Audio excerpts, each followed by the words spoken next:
Okay, Kendrick Lamar and Drake got beef. Charles, tell me what's going on. Everybody's talking about whatever he did at the Super Bowl halftime show. I didn't watch it because I never do. You did, and we're texting us about it. So tell me what's going on with Kendrick Lamar and the pedophile Drake. Whoa, Well, allegedly. he's gonna sue you Allegedly. now. This show is over. So this beef goes back to 2013. It started with subliminal comments and a Kendrick Lamar song called Control. Then on a different song and skip 10 years, 2023, it's a song called First Person Shooter.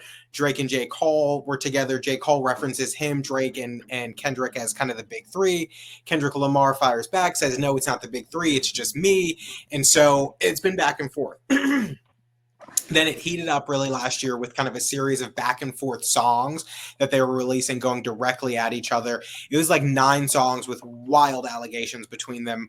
And it just escalated and escalated and escalated. They were calling out each other's, baby mamas and talking about how Kendrick talks about how Drake's a culture vulture and all this stuff. Anyway, so the big song in all of this was Not Like Us. And Not Like Us, it's a song. I mean, the root of the song is kind of attacking Drake's presence in the culture and how he uses the culture to boost himself up, but he's not really a part of the culture, if you will. And it was a huge thing. He came out with it. Everybody was singing it. Then he had a concert in Compton. And this was a while back. Had a concert in Compton, played the song like 10 times, and everybody just kept singing it over and over and over song. And like the big part of it is he goes, he calls him a pedophile, and there's a part of the song where he goes, if you're a girl that Drake likes, keep your little sister from him.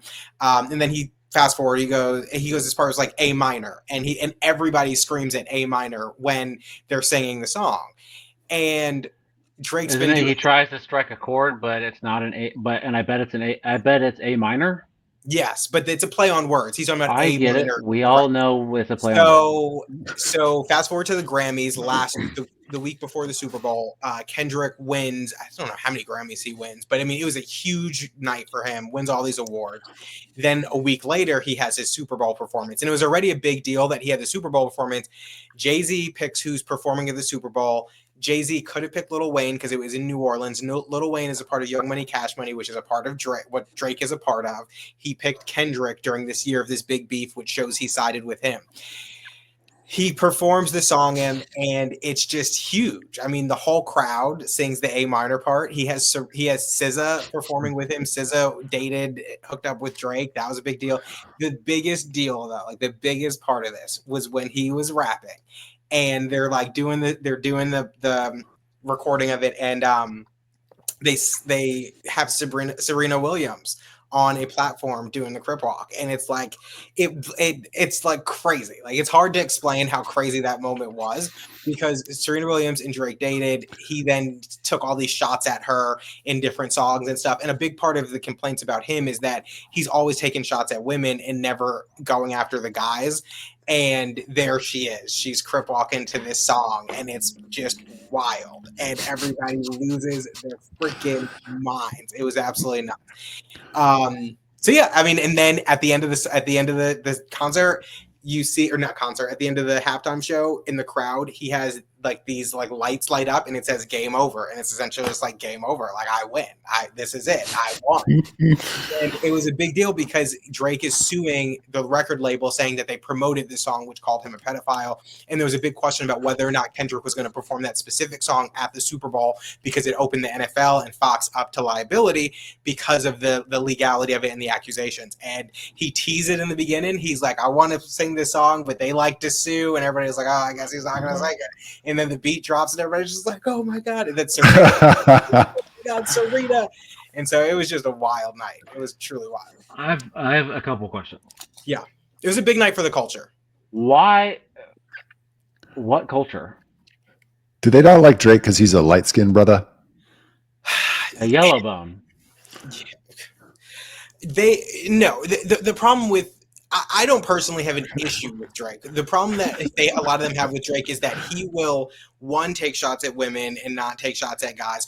two, he will go and lean on these artists from places like Houston and Atlanta and other places, and kind of be in the culture and then be one step out of the culture, and then be in the culture and one step out of the culture. And then they also just come at him because they don't think he's like really a rapper, which he is. I mean, Drake's a good rapper. And so and yes, because he's half white too. That's so. All right. You keep saying the culture. What is the culture? Is it Black culture, Black American culture, rap culture? Black culture, hip hop culture. It's a combination of both. Kendrick's performance had a lot of Black culture wrapped into it. There's a lot of Uncle Sam references, American history. It was a lot. But yeah, Black culture and hip hop culture. Why is Jay-Z picking who's playing at the halftime?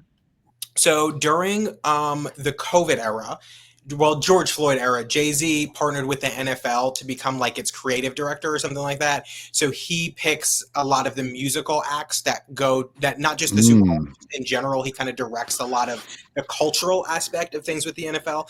And so he picked the first one he picked, I think, when he came on was when Jennifer Lopez and Shakira did the Super Bowl together in Miami.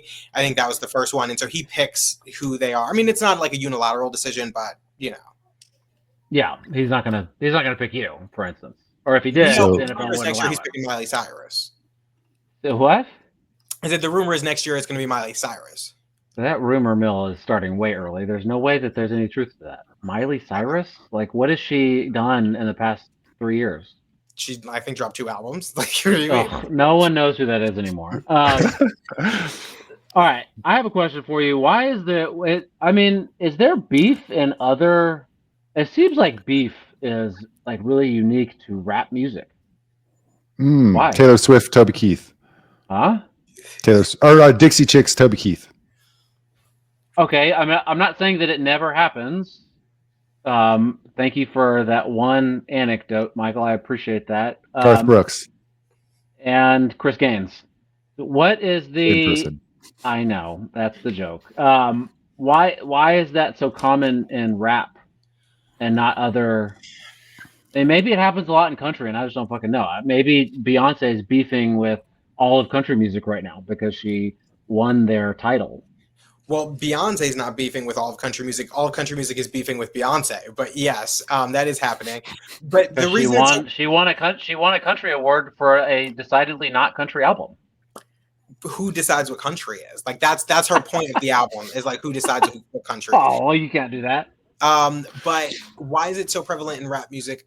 I think it's prevalent in rap music because you have, so I think for a lot of country artists, I'm not going to say they all come from the same place because they don't, but like there's a conglomeration of them that come out of like Nashville, and like there are a couple other places that they come out of, but like when you look at a lot of rap music, they typically come from, not warring, but like are fighting cities, or if you will. So like it's Miami, it's Bronx, it's Brooklyn, it's LA, it's specifically Compton maybe, or even if you're at the Bay, like San Francisco. So like you're coming from these places that already have issues with these other places. And then when you come up, you kind of take on the persona of your city and you get pulled into a fight that might not even be yours, right? So if you were during the Biggie and Tupac era, if you're a rapper from New York, you're automatically in this East Coast, West Coast fight without even wanting to be. And so I think wasn't that gang related? I mean, there was a lot that partially, but there's a lot that went into that. Yeah. Is it? But I mean, that was a different era. I don't know. Is it possible that this whole thing is contrived? Not this. I mean, you don't call somebody a pedophile. Like, there's no benefit to Drake to being called a pedophile, to agreeing to be being called a pedophile. And like, here's the other thing: there's accusations of Drake like liking young girls, and so like it feeds into that, and that's part of the problem too.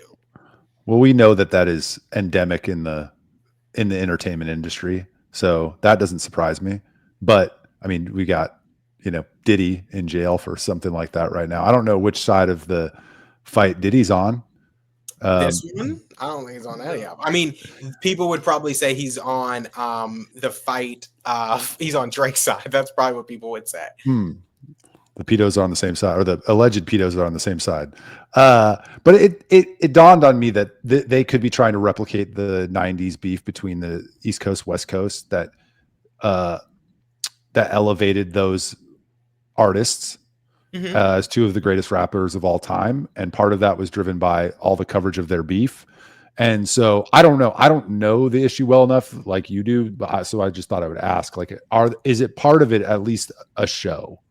Well, sure. I mean, I think UMG and like the record labels are loving it. They want more of it. But I do think that the accusations are kind of really deep. Like they're like really deep. Like Drake called out Kendrick, said Kendrick like abused his wife. Like, I mean, these are like really like crazy and wild. And then like because Drake accused Kendrick of being his wife, then Kendrick had his wife, who was kind of his ex-wife at the time, in the Not Like Us music video doing the like dancing.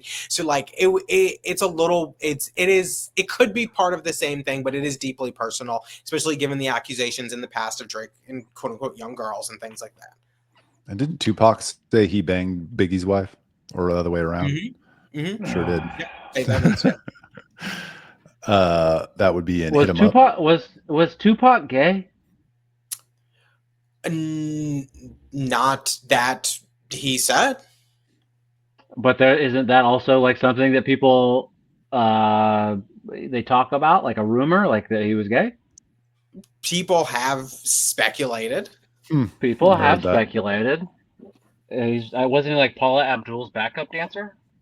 That I don't know. You know more about that than I don't know. I've never heard that part of it. I don't know. Maybe. Okay. Well, all right. Part of it's because he went to an art school in Baltimore, which is where he like how he knew. Oh, he's definitely that's the all right. You're done. He is for sure. He went to an art school.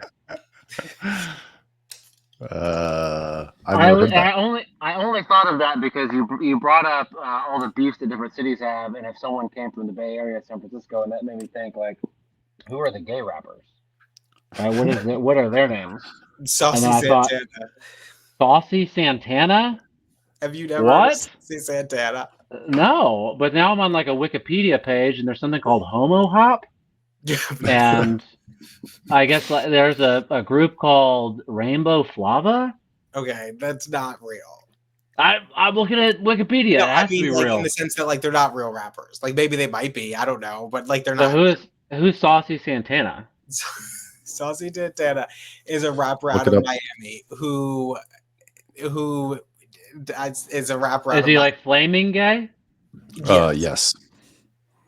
Oh, okay. Michael knows him too. Okay, because he's like actually like he's famous. Like he's not like the ones you just mentioned. Like people know who he is. He had like one or two really popular songs.